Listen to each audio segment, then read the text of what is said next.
कृष्ण कन्हैया लाल की, गिरिराज धरण भगवान की, गोवर्धन लाल की, गौ माता की। एकदा जोरदार टाळ्या गोपाळांसाठी होईल. गुरु करायचे ना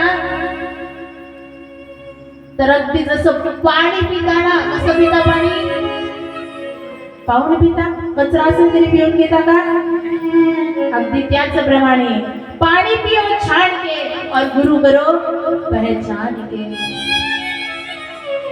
कारण हा कलियुग आहे आणि या कलियुगामध्ये मात्र लाखो गुरु है जगत में पर एक भी नहीं काम का, सब स्वार्थ के आसरे डंका बजा के नाम का, विश्वास का गुरु एक हो. आणि त्या गुरुवरती मात्र आपली निष्ठा असली पाहिजे, आपली श्रद्धा असली पाहिजे, आपला विश्वास असला पाहिजे. नाहीतर कितीही मोठे झाले, कितीही वाहवा झाली, पण गुरुच केला नसेल तर त्या जीवनाला काहीच अर्थ शिल्लक राहणार. गुरु कृपा नहीं पड़ी सड़क पे मेरा मैं जानो, मेरा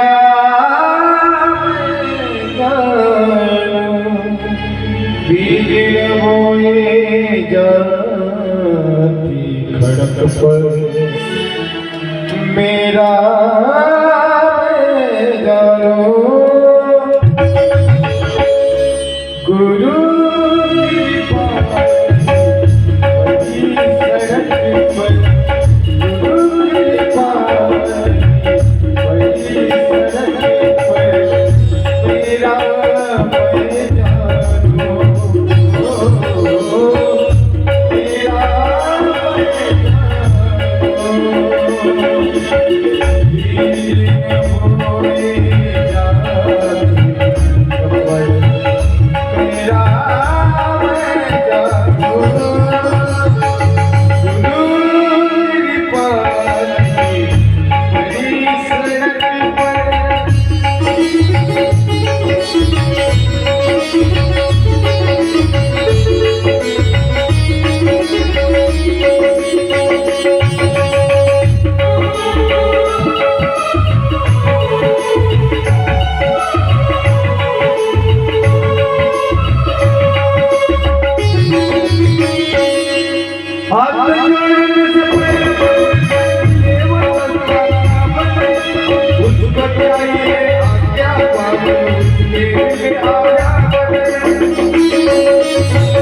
पण कृपा मात्र सहज होत नहीं.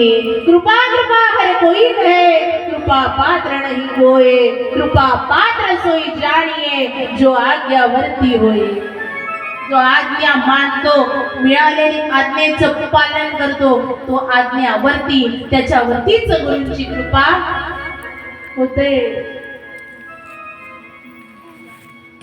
आणि तुम्ही म्हणाल मग गुरु केल्याने काय होतंय, एवढं सांगून जर नाही लक्षात आलं ना तर सहजच सांगेल, तेरे किस्मत का लिखा तुझसे कोई छीन नहीं सकता, और कृपा हो जाए गुरु की तो वो भी मिल जाएगा जो कभी तेरा हो नहीं सकता.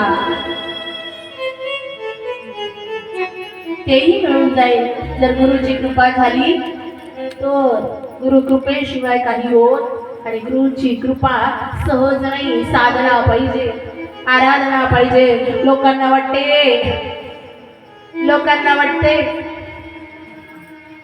कोणाचंही थोडंसं वाटलं ना, एखाद्याला मात्र जसं आता इकडेच दूर कशाला जायचं, सद्गुरु बालानंद महाराज, सद्गुरु माधवानंद महाराज समक्ष दिसते, आणि लोक मात्र गावोगावरून येतात, बाबांना मात्र घेऊन बाहेर गावला जातात.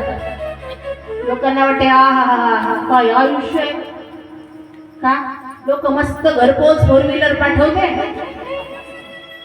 बसते 4 व्हीलर मध्ये चालले, तिकडे जाते एक अर्धा तास काय तर प्रवचन करते, प्रवचन केलं की गोडधोड मस्त बस. आणि पुन्हा मात्र घरपोच 4 व्हीलरनी आनंद पोचवते. वा वा वा वा वा वा काय मजा आहे वाटतंय ना. काही लोकांना असं वाटतंय, पण खरं सांगू दादा, आपल्याला हे सगळं दिसते, पण त्या आधी त्यांनी केलेले परिश्रम दिसतंय का, त्यांनी केलेली साधना आपण पाहिली का, कसं उभं आयुष्य हरिनामासाठी वेचलं. सद्गुरु बालाजी म्हणून राहिले, संपूर्ण आयुष्यभर मात्र माग फिरले, झाडपूस केली, झाडलोट केली, स्वच्छता केली, सेवा केली, हात पाय सोडण्यापासून. गुरुचं केलं तेव्हा कुठं कृपा होते हे कोणाला माहिती का नाही. मग वा वा वा, आता बालाजी मात्र मठाधिपती झाले. काय दिवस आले.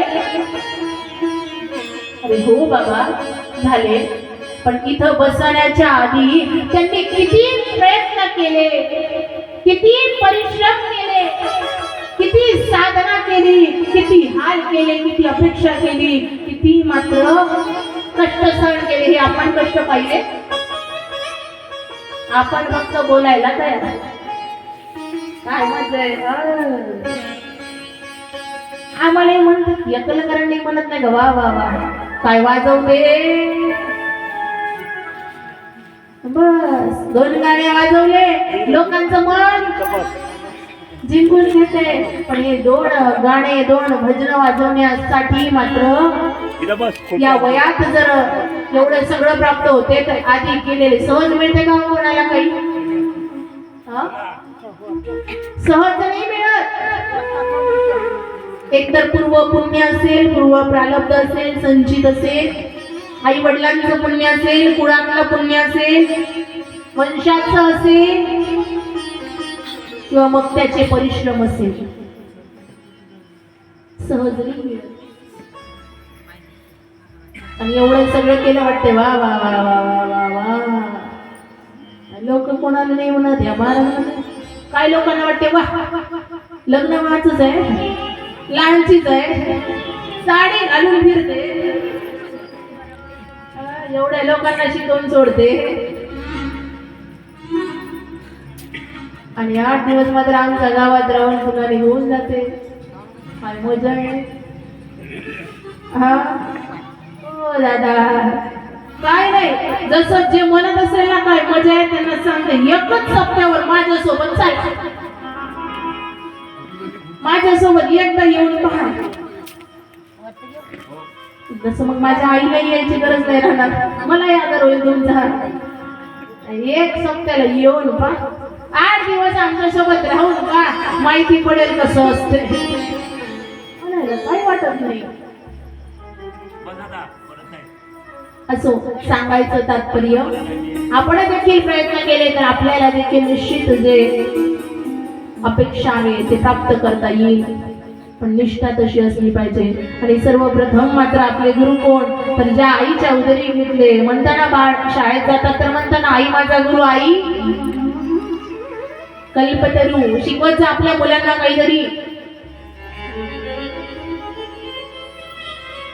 आणि तिथून सुरुवात होते. म्हणून तर वंदनीय महाराज म्हणतात, जिच्या हाती पाळण्याची दोरी तीच जगाते उन्हारी. आईची वर्णिली मातेची थोरी शेकडो गुरुनी. मग आईच्या हातात सगळं सूत्र आहे. आता आई काय शिकवते याच्यावर सगळा खेळ आहे. वडिलांची साथ आहे. वडीलही काय शिकवते याच्यावर फार महत्व आहे. एक दिवस काय आपल्या लहान मुलांसमोर वडिलांनी आणला.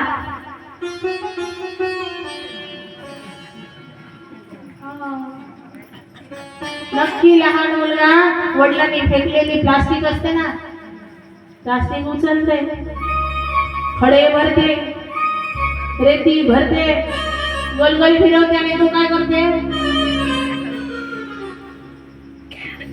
म्हणून म्हणते आपण काय करतो याला फार महत्व आहे. आणि लहानाचा मोठा बाळ झाला, आई वडिलांचं तर कर्तव्य आहे. आणि नंतर मात्र आपण त्याला पाठवतो कुठं, हा घरीच बसून ठेवता का 5 वर्षाचं झाल्यावर. आता 5 कशाला, 3 वर्षापासून नर्सरी, KG1, KG2, मग येते पहिली, तोपर्यंत 5 वर्ष. आणि मग जाते कुठं, इथलं कोणीच गेलं नाही का शाळेत. बरं म्हातारे तर थकले आता जेव्हा, तर ते राहू द्या. लहान लहान आता ऐकून घेत आहे, आता ऐकून घेत आहे असे दिसते, पण लई हुशार असते बरं. आता चुपचाप ऐकून घेते, मग घरी गेल्यावर तुम्हाला शिकवून सोडते की नाही. खूपच विचित्र असतात. एक मुलगा होता, शाळेत शिक्षकांना मात्र एवढा त्रास द्यायचा, शिक्षक त्रासून गेले. आणि त्याला म्हणाले, तू एवढा हुशार दाखवते, मला सांग रे तुझी जन्मतारीख काय रे. तो म्हणते माहित नाही. बरं मग एवढं सांग, तुझा जन्म कधी झाला. तो म्हणते बुधवारी. ती तेवढ्या चूप नाही राहिला. तो मुलगा शिक्षकांना विचारते, गुरुजी तुमचा जन्म कधी झाला.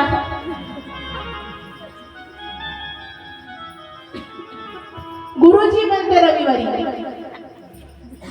लहानचं काय म्हणते माझ्या गुरुजीला, हो रविवारी जन्मच होऊ शकत नाही, रविवारी तर सरकारी सुट्टी असते.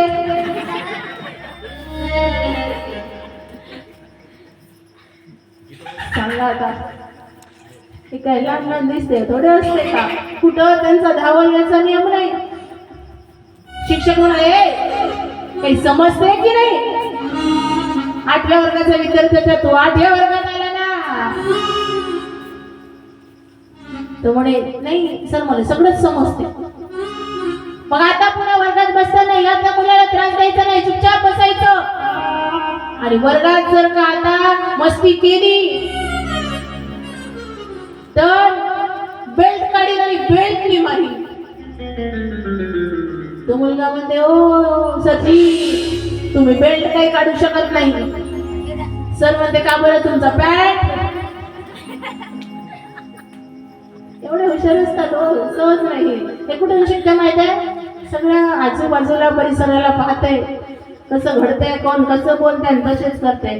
सांगा ना, कधीतरी कोणत्या तरी आई वडिलांनी आपल्या मुलाला मात्र बे म्हटल्यानंतर पुढं आलं तुमच्या ओठावर. कोणी शिकवलं का बे म्हटल्यावर. नाही शिकवलं. एवढंच नाही तर कोणत्या तरी आईनी, वडिलांनी, शिक्षकांनी शाळेत शिकवलं का हो, अर्धी हे घ्या लागते आणि त्याच्यात अर्धा क्लासला काहीतरी मिसळावं लागतं.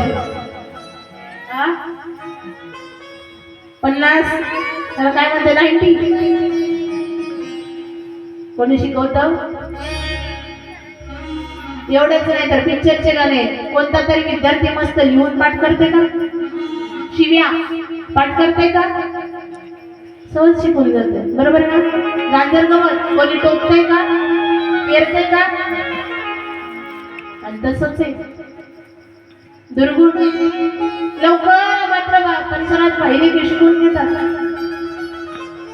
आणि तसंच बोलायला लागतात, तसंच करायला लागतात. पण चांगलं मात्र शिकवावं लागतं. ऑटोमॅटिक कुठून तरी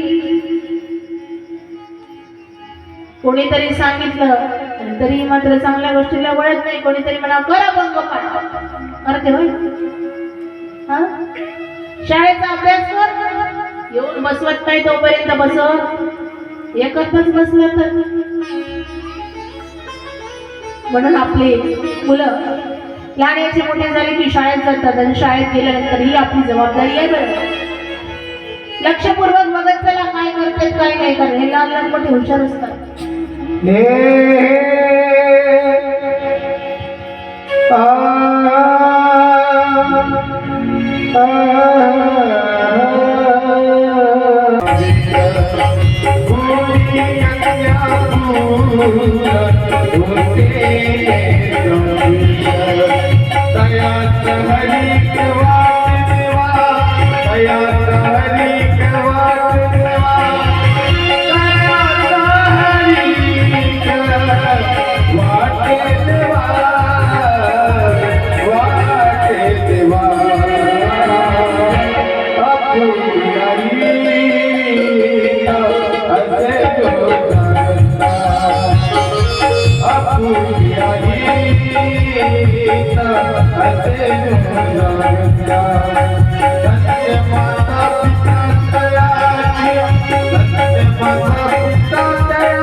असे जो जागता धन्य माता पिता तयाचिया.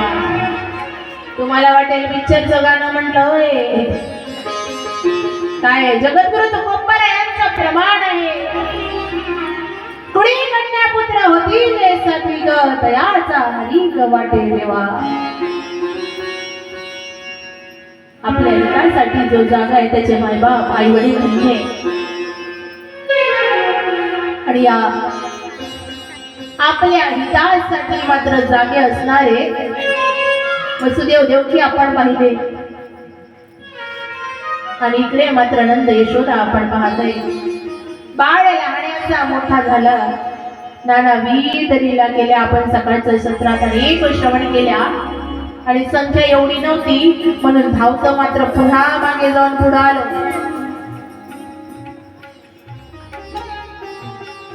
आणि हळूहळू हळूहळू बाळ लहाण्याचं मोठं होते आणि लहाण्याचं मोठं झालं की कसं गावभर फिरते आपण सकाळी बघितलं.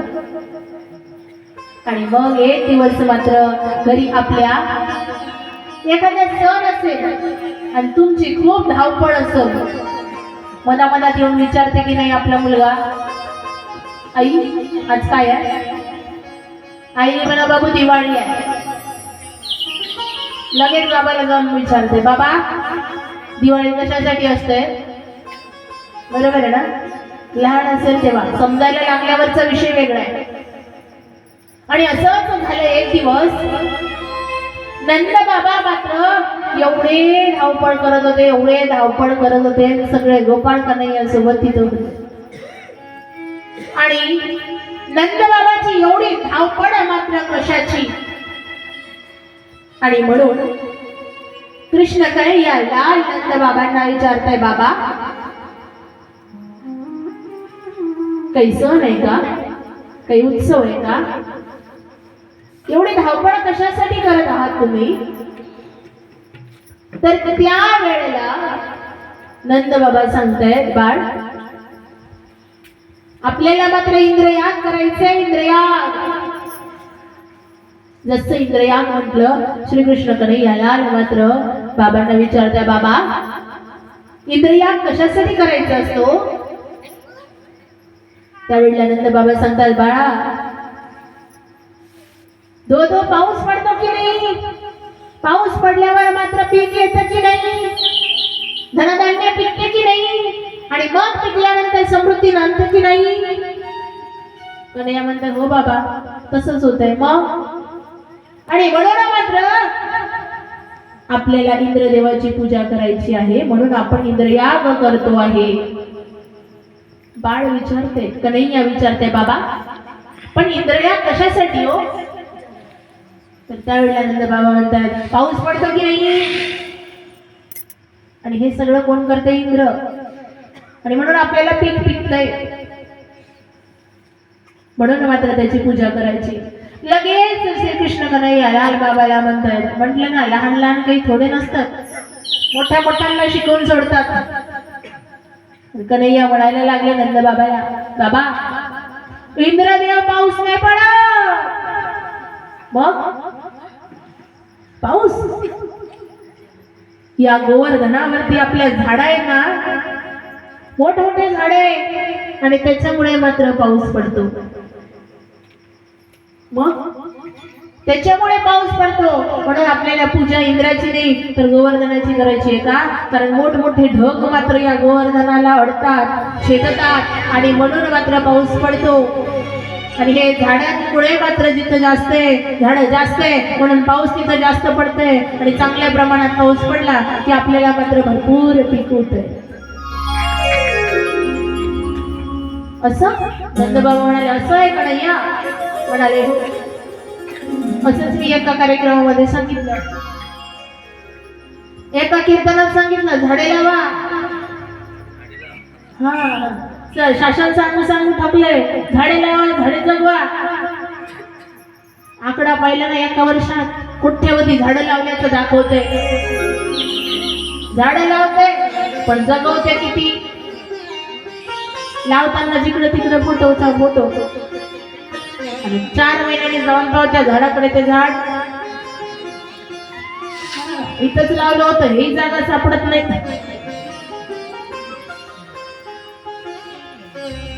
असं सांगितलं मी, काय करा, झाडे लावा, झाडं जगवा.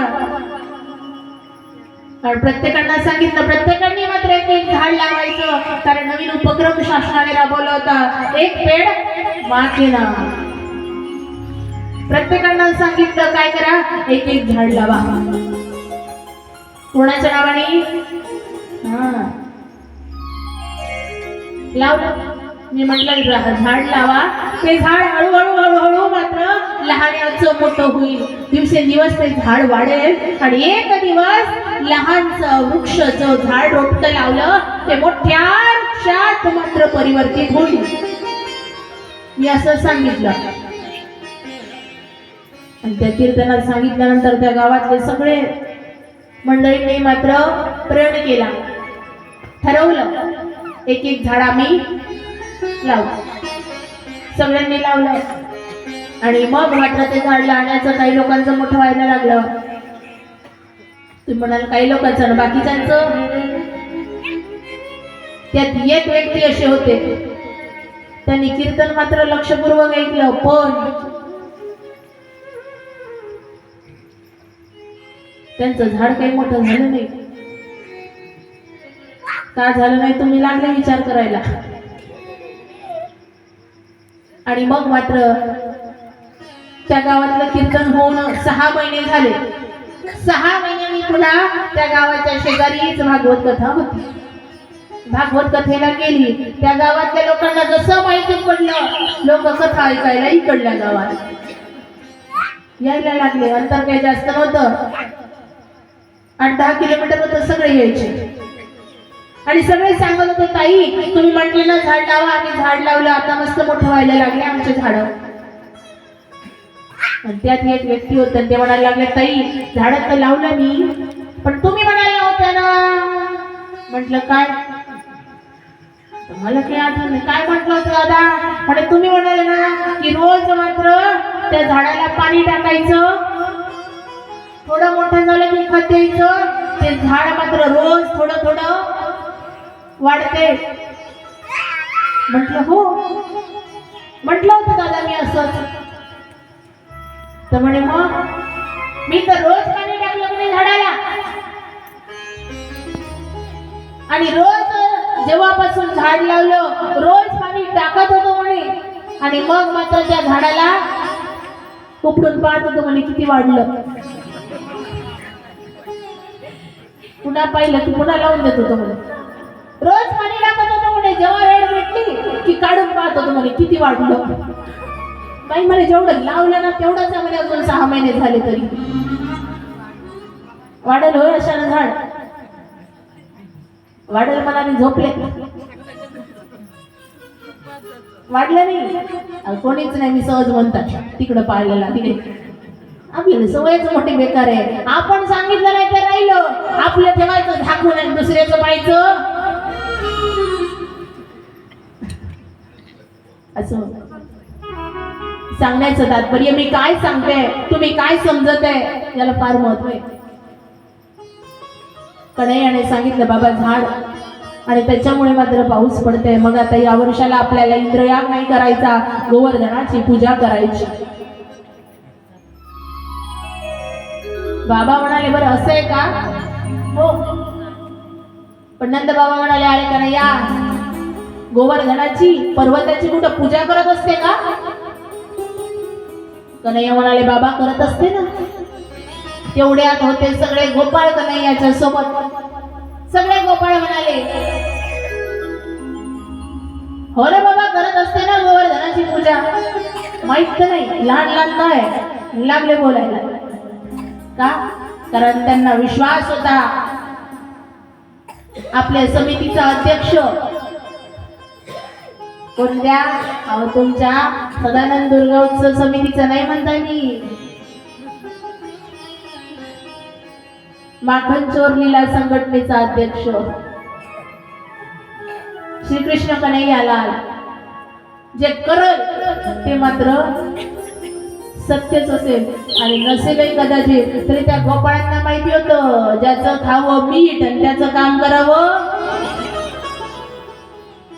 त्याचं काम नीट करायचं होतं. म्हणून मात्र आतापर्यंत आपल्याला ज्याने लोणी दूध दही तूप सगळं खाऊ घातलं त्याची बाजू तर घ्यावं लागेल का? कारण ज्याची खावी पोळी त्याची वाजवावी. गोपाळांना माहिती होतं. म्हणून कन्हैयाने जसं म्हटलं करायची पूजा, सगळे गोपाळ म्हणायला लागले हो करायची. कारण त्यांना माहिती आता सत्य नाही, आपलं कसं आपलं कसं सध्या चाललंय ना दिवस कशाचे तुमच्याकडे जिल्हा परिषद. हा आपल्याकडलं मोठं बेकार गाव असते नाही. ज्याची खावी पोळी त्याची वाजवावी हा टाळी. वाजवते का इमानदारीने? वाजवते का इमानदारीने? अहो काही तरी इमानदारीने वाजवते होय. येते ना इलेक्शन, आता जवळ आलं, इलेक्शन जवळ आलं येतात ना आपल्या पाया पडायला. आणि मग मात्र रात्रीच्या रात्री हा नोटा चालते म्हणते. त्या रात्री आले तरी आधीपर्यंत काय करते माहितीये का? हे ठरलेलंच असते काय ते लोकांचं. एकाच्या सोबत बसते, दुसऱ्याचा चहा चिवडा खाते, तिसऱ्याच्या गाडीत फिरते, चौथ्याचा प्रचार करू लागते. आणि दिवस आलं की बरोबर दिवसावर 5व्याच्याच लावारी आपण काय करतो. पण कन्हैयाने तशी गद्दारी नाही केली. भगवंताच्या विषयी एक निष्ठ मात्र सगळे गोपाळ होते. कन्हैयाने होकार दिला, गोपाळांनी होकार दिला. आणि मग नंद बाबा म्हणाले चला एवढे सगळे म्हणताय ना आपण मात्र या गोवर्धनाची पूजा करू. आणि मग सगळींना सांगण्यात आलं आपण या वर्षाला इंद्रयाग नाही तर गोवर्धन पूजा करणार आहोत. आणि सगळेच्या सगळे गोपाळ मात्र तयारीला लागले. सुंदर सुंदर असे वस्त्र परिधान करते. सर्व पूजेची तयारी चालू झाली. सुंदर मोठमोठे अन्नछत्र उभारलेले आहे. आणि या अन्नछत्र उभारताना मात्र कृष्ण भगवंतांनी सांगितलं पाहिजे तेवढं तिथे घ्या पण अन्नाचा मात्र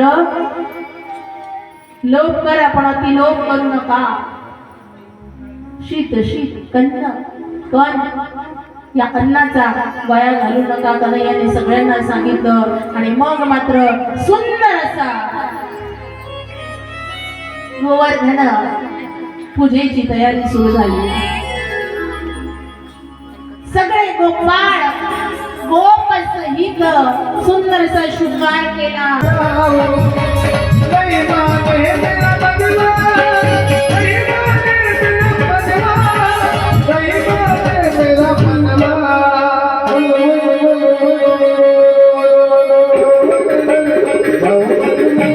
नहीं माने मेरा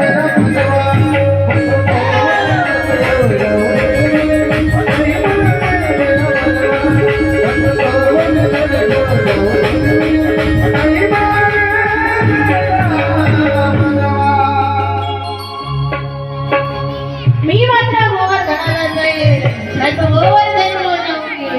का नाही माने वेळो मनवा माझं मन मात्र आता राहवल्या जात नाही. प्रत्येक जण म्हणू लागलं आणि निघाले या गोवर्धनाच्या दिशेने. आणि येऊन पोचले श्रीकृष्ण भगवंतांनी सांगितले. आणि म्हणून मात्र सगळ्यांनी ते पालन करणं सुरू केलं. सुंदर असा या गोवर्धनाची पूजा करायला लागली. एक श्रीकृष्ण भगवंताचं रूप गोवर्धनाची पूजा करते तर दुसरं गोवर्धन स्वरूप साक्षात स्थित आहे.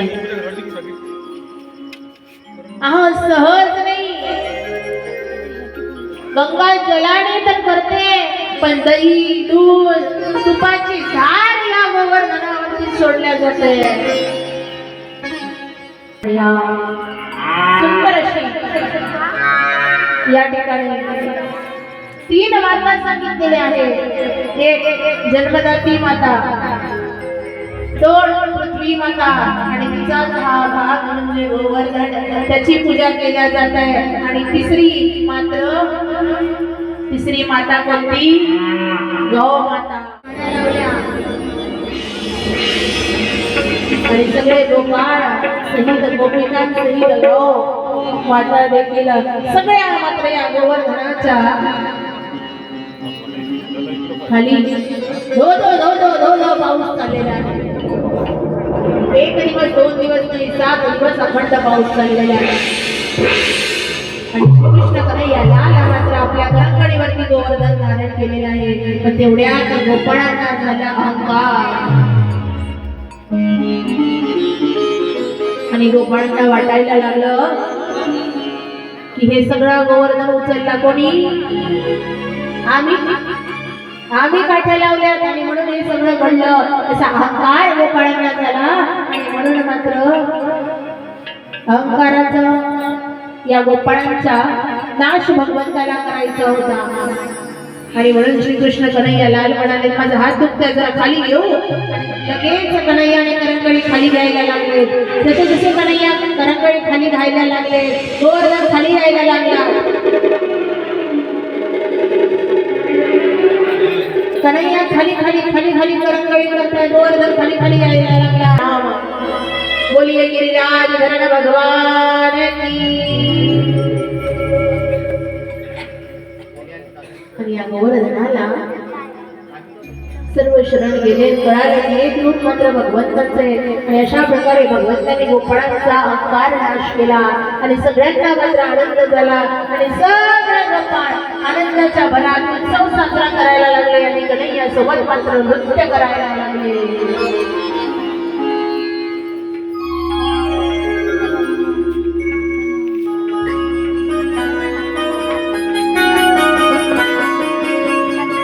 छोटी छोटी गैया छोटे छोटे छोटे मेरो मदन भगवान गैया छोटे छोटे छोटे मेरो मदन भगवान छोटी छोटी गैया छोटे छोटे छोटे मेरो मदन भगवान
बोलिए कृष्ण कन्हैया लाल की, गिरिराज धरण भगवान की, गोवर्धन लाल की, गौ माता की.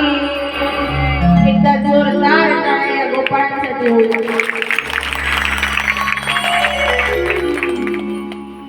आणि या सुंदरशी गोमाता दादांनी आणली, खरंच द्यावे तेवढे धन्यवाद.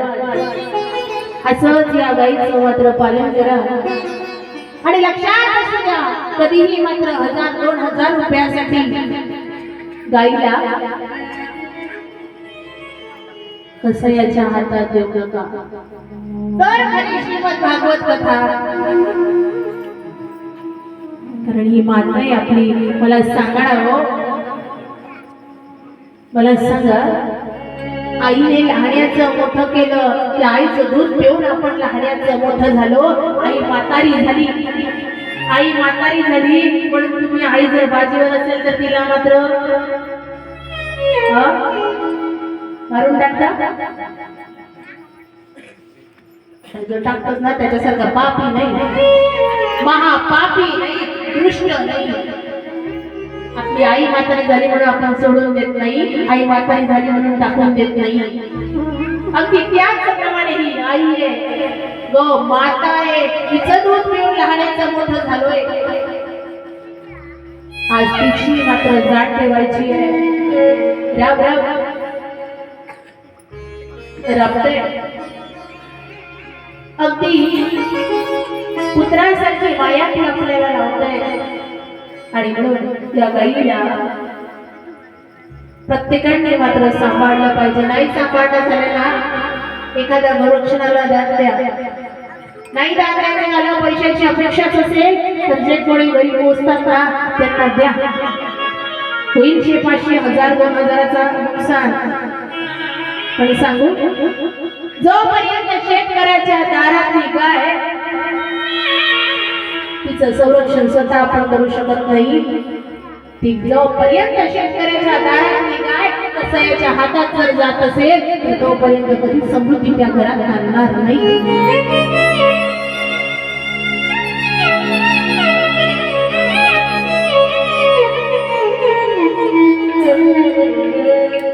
आणि म्हणून ही जाण ठेवा, जाणीव ठेवा आणि या गोमातेचं पालन करा. कारण आपल्या भगवंताने देखील तेच केलं, गोचं गाईचं पालन केलं, म्हणून तर गोपाल नाव बोललं. बोलिये गोपाल कृष्ण लाल की.